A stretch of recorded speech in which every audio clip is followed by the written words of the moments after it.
Get over here! There's a 13, 14. This time on The Wild Fisherman, we find ourselves yet again for another adventure on the Bay of Quinte. After an exciting trip in, we found ourselves deep out in the ice, waiting to catch those monster walleye.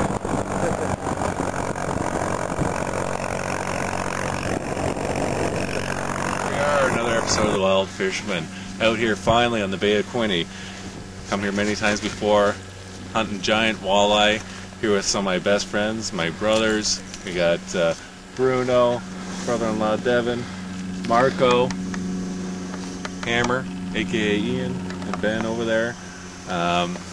Beautiful day. It's the second last week of the walleye season in February.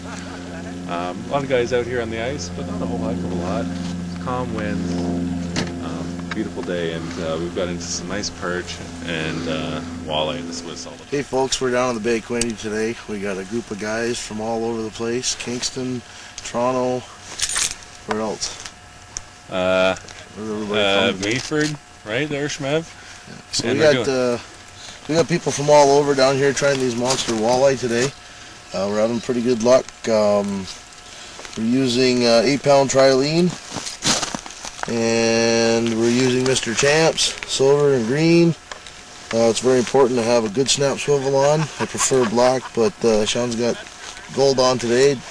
Seems to be working for him, but the key is to have 3 minnows on. A lot of people come down here and they put 1 minnow on, they put it sideways, they put it on the tail, and that all affects these champs going up and down.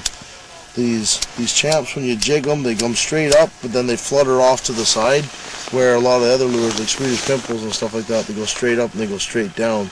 So I'm a firm believer in Mr. Champ. You can't go wrong with silver, you can't go wrong with chartreuse. So, you know, as long as you're tipping them with 3 minnows, you're putting this thing down there, you're working it an inch off bottom, it's guaranteed you're going to get a walleye.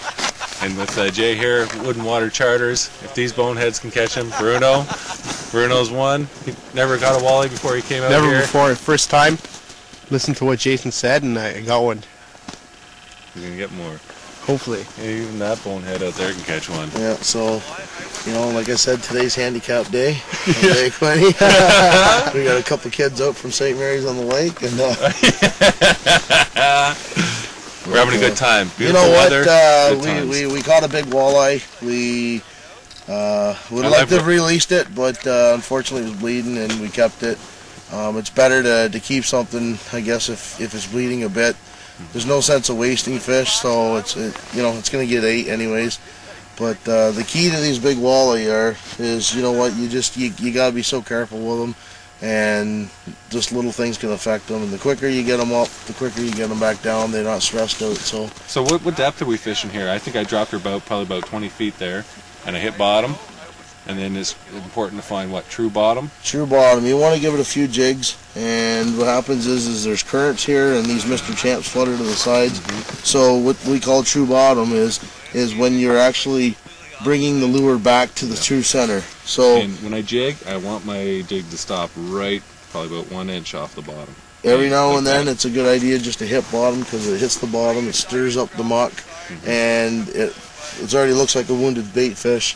But when it's stirring up muck and everything else, that triggers walleye into becoming active and biting. So, well, we've already have a few on the ice. We'll be back with some more, and some good perch too, eh? The perch around here.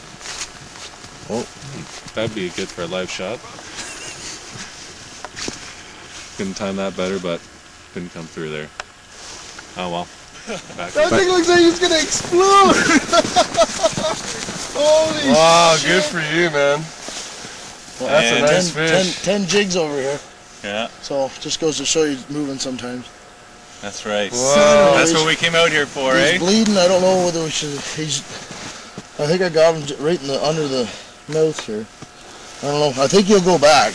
I don't think he's hurt that bad. So, you guys mind if we release him? No, not at all. Not at all. What a beautiful fish. That's gorgeous. Well, bleeding bad, eh? Yeah. You know what? We're going to keep this. He's got to be at least 12 pounds. 12, 13 pounds. I've never. Hey, do you remember what you said last night? If I catch a 12-pounder. Yeah. What's that? Unbelievable. Bleeding down. Yeah. That's fucking shit. beautiful. Get a nice picture of this one. Yeah. Look at that, eh? That bastard. Hey, take it. Everybody there. You gotta piss Hey, myself Ben! or something Tell like Marco that to come on. nowadays. Hey, Marco!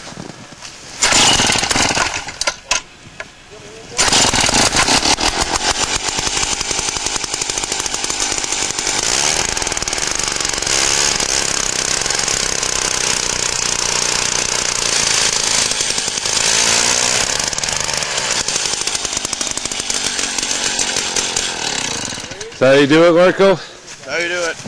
Glow in the dark lure seems to be doing the trick of the perch in this little whippy rod.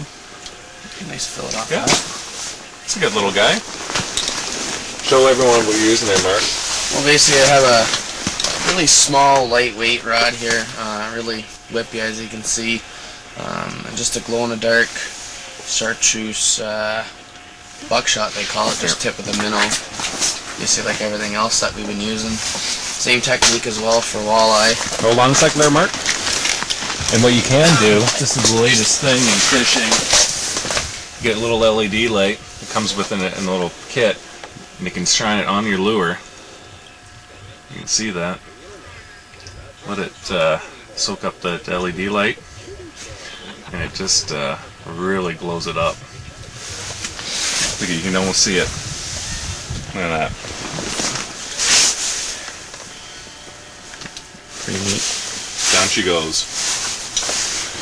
Back to the juicy jumbo. What's the story behind that? You fucking bit me. I got him up to the hole, the head came out, line snapped, made it dive for his mouth. Tried to lift him like a bass, and he got the best of me. It sucks. Fucking what up for the fish? You got your ass kicked by 10-pound walleye.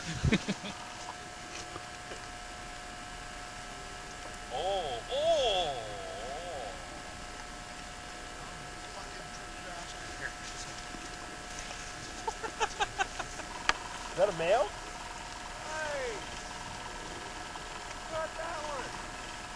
Jason, soda. Wow, that's a nice Look at that fucker. What is it? The walleye, you idiot.